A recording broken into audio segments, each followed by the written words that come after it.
Hello students, my name is Vikas Kumar Singh. I am your G educator and I welcome you all in this session. और आज के इस current affairs की class में मैं आप लोगों का स्वागत करता हूं। देखो, ये आप लोगों की करंट अफेयर्स की क्लास डेली होती है, तो उम्मीद करता हूं आप लोग डेली क्लासेस ज़रूर देख रहे होंगे। अगर आप लोग नहीं देख रहे हैं तो आप लोग देखना ज़रूर शुरू कीजिए और मेक श्योर आप लोग चैनल को सब्सक्राइब जरूर कर लीजिएगा ताकि आपको आने वाली वीडियोज़ टाइम टू टाइम मिलती रहें। ओके, तो देखो आप लोगों के आने वाले बहुत सारे एग्जाम्स हैं। जैसे कि मैं बात करता हूँ, SSC का एग्ज़ाम आने वाला है, CGL का आप लोगों ने एग्ज़ाम भरा होगा, CHSL का आप लोगों ने एग्ज़ाम भरा होगा। तो इन सब एग्ज़ाम्स के लिए यहाँ पर तैयारी कराई जाती है। साथ ही साथ आप लोगों ने अगर बैंकिंग के फॉर्म को अगर फिल किया, जैसे कि इस समय पर RRB का नोटिफिकेशन आया हुआ है, तो आप लोगों ने अगर वो भरा है तो आप लोग उसके लिए भी यहाँ चैनल पर तैयारी कर सकते हैं। तो ये करंट अफेयर हर एक एग्जाम के लिए ज़रूरी है। चलो, मेरा नाम देखो विकास कुमार सिंह है। अगर आप लोगों ने चैनल सब्सक्राइब नहीं किया, सब्सक्राइब कर लेना। आज है 3 जून और आज हम लोग इसका करंट अफेयर्स पढ़ने वाले हैं। सबसे पहले हम लोग पढ़ने वाले हैं बैंकिंग एंड फाइनेंशियल न्यूज़। देखो, सबसे पहले न्यूज़ है UPI ट्रांजेक्शंस। UPI ट्रांजेक्शन आप लोग यूज़ करते होंगे ना, यूनिफाइड पेमेंट सर्विसेज आप लोग यूज़ करते हैं ना, फ़ोन पे, गूगल पे। तो वो UPI के थ्रू जो आप लोग लेन देन करते हैं उसके बारे में बात हो रही है।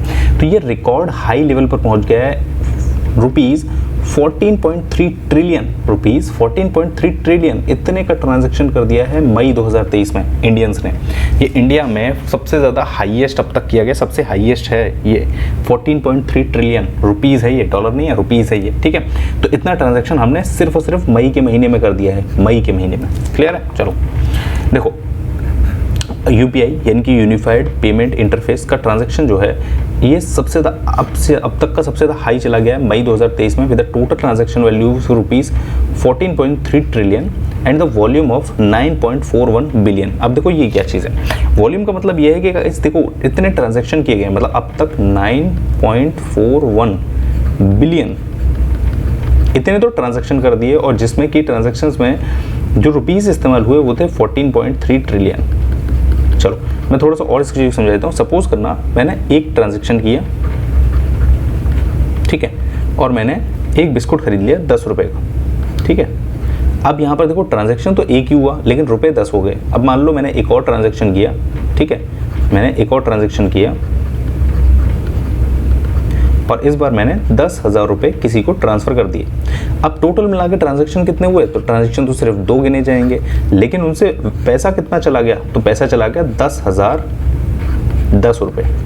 ठीक है, तो इसी तरीके से 9.42 बिलियन ये तो ट्रांजैक्शन किए गए हैं, और 14.3 ट्रिलियन वो पैसा लेन देन इधर से उधर कुछ भी किया गया है। तो ये सब उनके बारे में बात हो रही है। क्लियर है? ये दोनों ही डेटा आप लोगों के लिए काफ़ी ज़्यादा इंपॉर्टेंट है, आप लोगों के आने वाले बैंकिंग एग्जाम्स के लिए, SSC एग्जाम्स के लिए सब में ज़रूरी है। देखो बताया जा रहा है कि ये जो परसेंटेज है ना, ये 2% बढ़ गया है, और वॉल्यूम जो है वो वॉल्यूम जो है वो 6% बढ़ गया पिछले महीने से। मतलब अगर अप्रैल मंथ से कंपेयर करें तो जो पैसों का है लेन देन है 14.3 ट्रिलियन डॉलर, देखो ये जो है ये 2% बढ़ गया है और ये 6% बढ़ गया है। ठीक है, तो ये दोनों चीज़ें आप लोगों के लिए इंपॉर्टेंट है। देखो, the surge in UPI transaction comes at a time when the Indian government is actively promoting digital payments and aim to bring various tax collection under the digital payments ecosystem. देखो यहाँ पर ये बताया गया है कि ये इस समय पर बड़ा है जब यहाँ पर इंडियन गवर्नमेंट जो है वो बहुत ज़्यादा प्रमोट कर रही है इसको, किसको?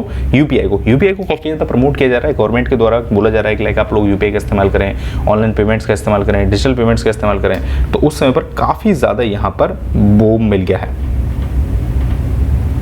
क्लियर है आप लोगों को? चलो देखो, IMPS के बारे में बताया गया यहाँ पर कि IMPS का जो ट्रांजैक्शन है वो सबसे ज़्यादा है इसमें, मतलब 5.26 ट्रिलियन रुपीज़, मतलब टोटल मिला के 14 का हुआ ना, तो 5.62 ट्रिलियन रुपीज़ जो है ना वो IMPS से भेजे गए, मतलब इमीडिएट पेमेंट सिस्टम से भेजे गए। ठीक है, और 1% का राइज हुआ है इसमें अप्रैल से, मतलब अप्रैल में जितने भेजे थे उसमें 1% का राइज हुआ है। क्लियर आप लोगों को ये?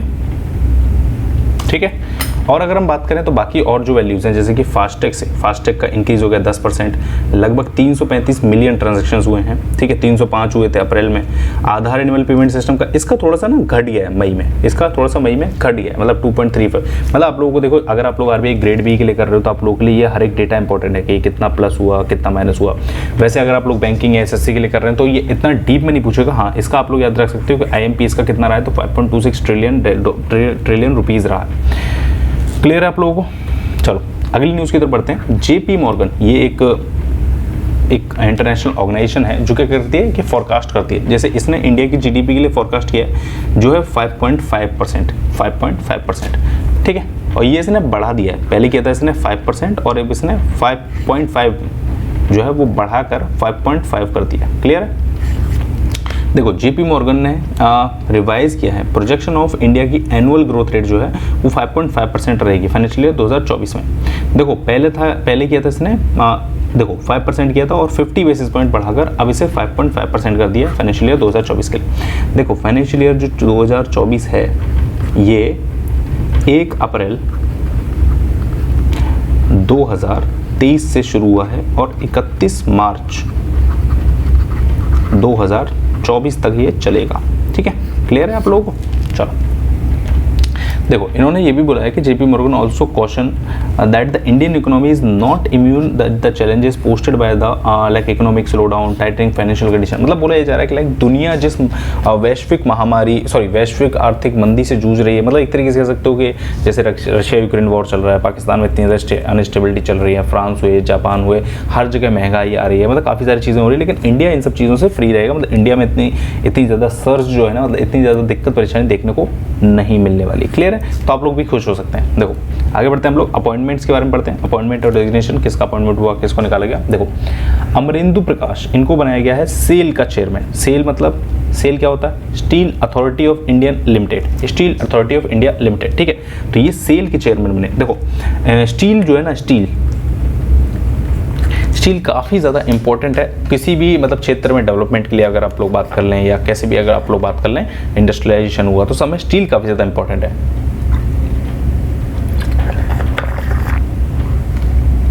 और इन्हीं सब चीज़ों को ध्यान में रखकर यहाँ पर एक सेल ऑर्गेनाइजेशन बनाया था। ये गवर्नमेंट ऑफ इंडिया की एक कंपनी है, ये गवर्नमेंट ऑफ इंडिया की कंपनी है जो कि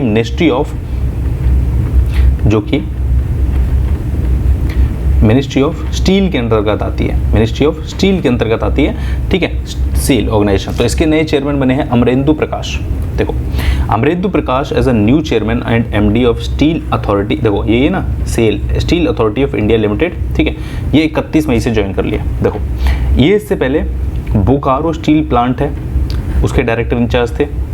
ओके, और इसके अलावा इनके पास डायरेक्टर इंचार्ज ये थे, कहाँ के थे? राउरकेला स्टील प्लांट के भी थे, इस्कोत के भी थे, दुर्गापुर के भी थे। मतलब इन सब जगह पे ये काम कर रहे थे और इनकी लीडरशिप में काफ़ी अच्छा मतलब इनका रिजल्ट रहा है, इसीलिए इन्हें सेल का CMD बनाया गया। मतलब इतना डिटेल में से आपको पढ़ने की जरूरत नहीं है, लेकिन फिर मैं आप लोगों को जानकारी दे रहा हूँ। देखो सेल 1954 में बनाया गया था। ये एक गवर्नमेंट ऑर्गेनाइजेशन है, ये एक गवर्नमेंट कंपनी है। ठीक है, हेडक्वार्टर नई दिल्ली में। सोमा मंडल इसके CEO, चेयरमैन अभी बनाए गए अमरेंदु प्रकाश। ठीक है, चलो अश्विनी कुमार, इनको अपॉइंट किया गया यूको बैंक का MD और CEO।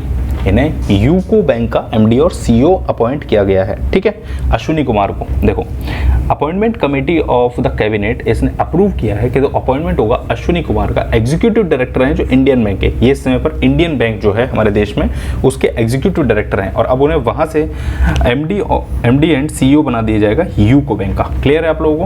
इन्हें अब MD और CEO बना दिया जाएगा यूको बैंक का। ठीक है, तो ये चीज़ आप लोगों को याद रखनी है। ठीक है, बैंकिंग अपॉइंटमेंट्स काफ़ी ज़्यादा इंपॉर्टेंट रहते हैं आप लोग के एग्जाम पॉइंट ऑफ व्यू से। देखो अश्विनी कुमार रिप्लेस करेंगे किसको? सोमा शेखर प्रसाद को, जो रिटायर हो गए 31 मई को।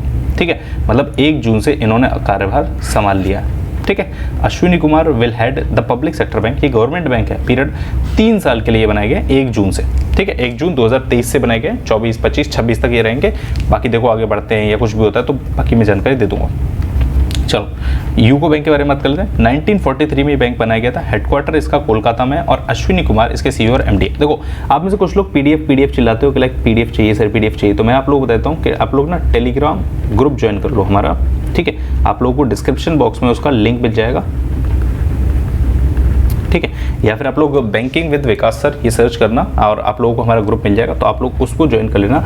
वहाँ पर आप PDF के लिए बोल देना, मैं आप लोगों के लिए PDF डाल दूंगा। ओके, चलो स्पोर्ट्स न्यूज़ की तरफ पढ़ते हैं हम लोग। स्पोर्ट्स में क्या हो रहा है नया? देखो इंडिया ने जीत लिया है CAVA कावा वुमेन वुमेन चैलेंज कप 2023 का टाइटल। ठीक है, तो ये एक वॉलीबॉल टूर्नामेंट था जो कि नेपाल में हो रहा था, और वहां पर इंडिया जीत गया। इंडियन वुमेन टीम जो जीत गई है। देखो India won the NSC CAVA women's volleyball championship cup title. ये कहाँ हो रहा था? काठमांडू में हो रहा था। काठमांडू कहाँ है? नेपाल की राजधानी है काठमांडू। तो वहाँ पर ये हो रहा था और वहाँ पर इंडिया ने इसको जीत लिया। देखो जो फाइनल मैच था वो किसके बीच में हुआ? National sports council covered hall में हुआ था, मतलब ये ग्राउंड का नाम है, वहाँ पर हुआ था। कहाँ पर हुआ था? तो ये हुआ था त्रिपुरेश्वर काठमांडू में हुआ था।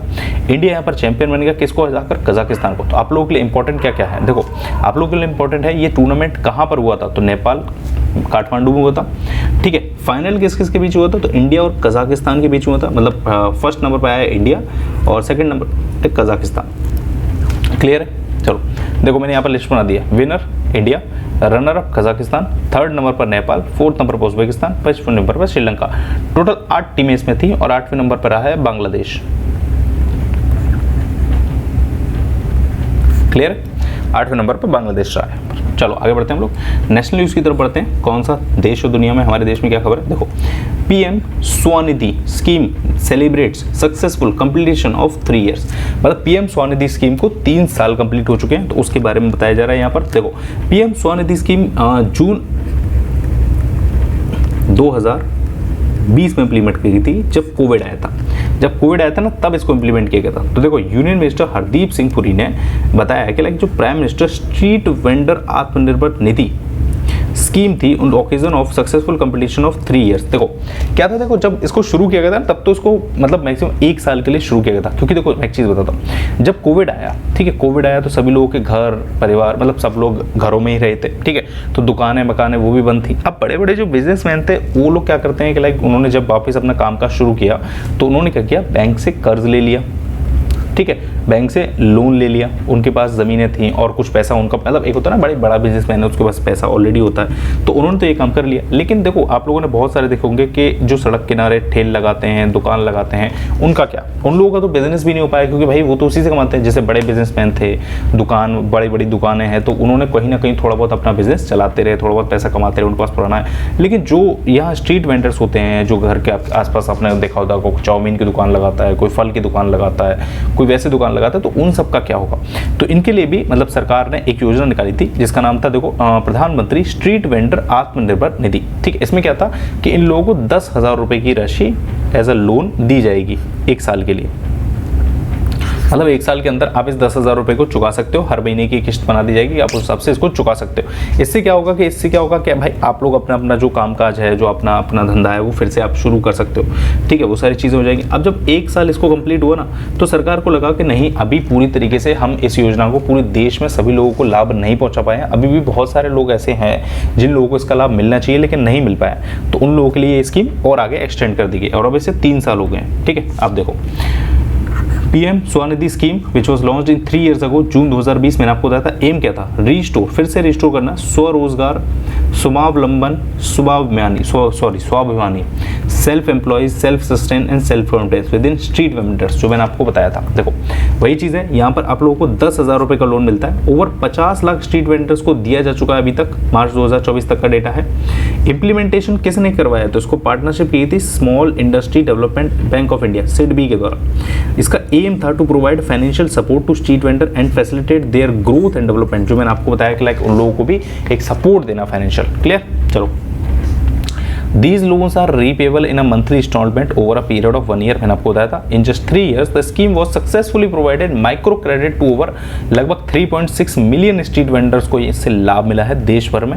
ठीक है, और बताया जा रहा है कि लाइक 4.6 मिलियन लोन डिस्ट्रीब्यूट कर दिए जाएंगे अगर आप 30 जून 2023 तक की बात करें। ओके, और जिसमें कि पैसे की अगर हम बात करें तो 5,795 करोड़ रुपए बांट दिए जाएंगे। क्लियर आप लोगों को? स्टेट न्यूज़ पढ़ते हैं। देखो हिमाचल प्रदेश गवर्नमेंट ने एम किया to formulate green hydrogen policy. देखो बहुत सारे हमारे देश में बहुत सारे ऐसी जगह है जहां पर कार्बन का एमिशन काफ़ी ज़्यादा हो रहा है, लेकिन धीरे धीरे करके हर एक राज्य अपने अंदर मतलब अपने यहाँ कुछ पॉलिसीज़ लागू कर रहा है, जैसे कि ग्रीन हाइड्रोजन, इलेक्ट्रॉनिक व्हीकल्स, ये सारी चीज़ें कर रहे हैं। इंडिया का एक टारगेट है ज़ीरो कार्बन इमिशन का।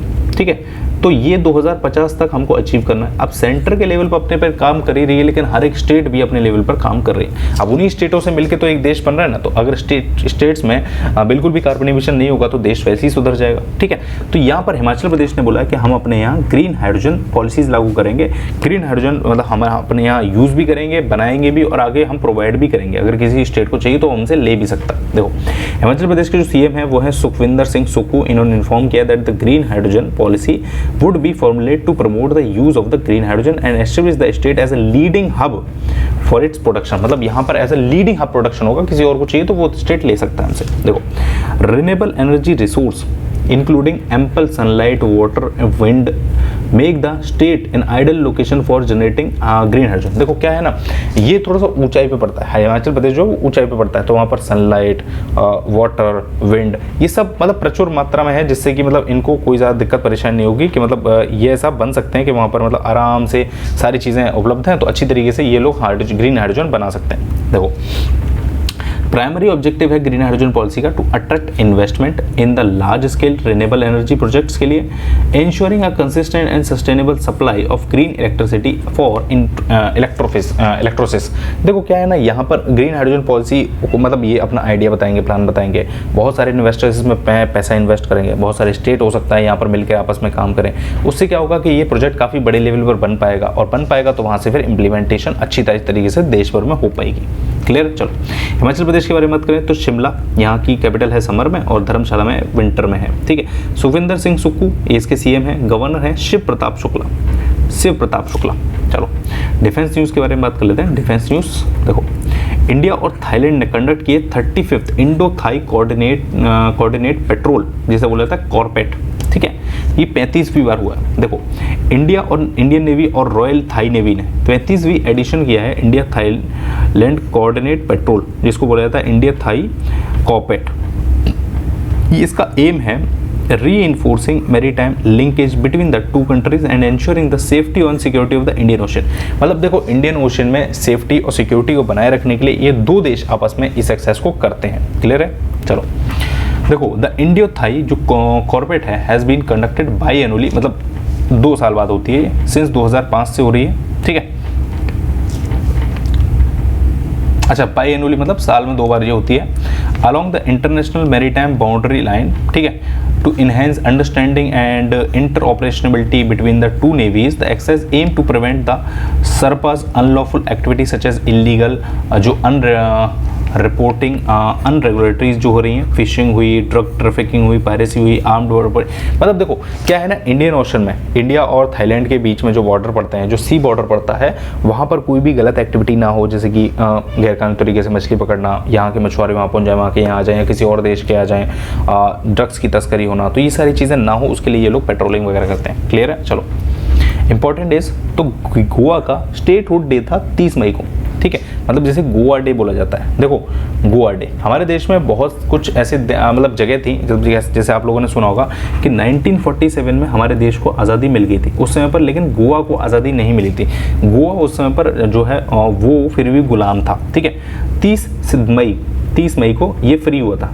Goa is a smallest state in the terms of area. देखो, अगर हम बात करें तो इस साल 36वीं एनिवर्सरी मनाई जा रही है। गोवा को स्टेटहुड के दर्जा मिला था उस दिन। इंडिया ने कंट्रोल फिर से पाया था गोवा के ऊपर पुर्तगीज के आक्रमण था। देखो, पूरा देश जो था वो हमारा भिन्न भिन्न मतलब राज्यों में बटा हुआ था, लेकिन बहुत सारे हिस्से पर जो है वो ब्रिटिशर्स का राज्य था, लेकिन बहुत कुछ ऐसे जगह भी थे जहाँ पर और लोगों का भी राज था। जैसे गोवा जो था उस समय पर वहाँ पर पुर्तगीज का राज था। लगभग 400 सालों तक इस पर पुर्तगीज ने ही राज किया था, मतलब किसी और ने नहीं, पुर्तगीज ने ही राज किया था। लेकिन फिर एक ऑपरेशन चलाया गया था। क्या नाम था उसका ऑपरेशन का? देखो, ऑपरेशन विजय चलाया गया था गवर्नमेंट ऑफ इंडिया के द्वारा 1961 में, ठीक है। 1961 में जब ये चलाया गया तो उसके बाद इसको गोवा को फिर से फ्री करके इंडिया में मिलाया गया था, मतलब इंडिया का एक स्टेट का दर्जा दे दिया गया था, ठीक है। तो ये आप लोगों के लिए इंपॉर्टेंट है, ये ऑपरेशन विजय कई बार आप लोगों से एग्जाम में पूछा जा चुका है, ठीक है। लास्ट ईयर भी एग्जाम में आया था कि कौन सा ऑपरेशन चलाया गया था, तो ऑपरेशन विजय। और गोवा को किससे आज़ादी दिलाई थी? तो पुर्तगीज से। और किस साल में दिलवाई थी? तो 1961 में। क्लियर है आप लोगों को? ये याद रखनी है सारी चीज़ें आप लोगों को। चलो, तो ये था आप लोगों के लिए आज का इंपॉर्टेंट करंट अफेयर्स। उम्मीद करता हूँ आप लोगों को वीडियो पसंद आई होगी। वीडियो पसंद है तो वीडियो को लाइक जरूर कीजिएगा और कमेंट करके जरूर बताइएगा कि आप लोगों को वीडियो कैसी लग रही है, ठीक है। और आप लोग कौन कौन सी वीडियोस देखना चाहते हैं तो उसके बारे में आप लोग कमेंट करके बताइए, जरूर बताइएगा, ठीक है। चलो, thank you so much for watching. और अगर आप लोगों ने सब्सक्राइब नहीं किया तो सब्सक्राइब जरूर करके जाना, ओके। सब्सक्रिप्शन फ्री है। Thank you so much for watching. I will see you in the next session. Till then, bye bye, take care.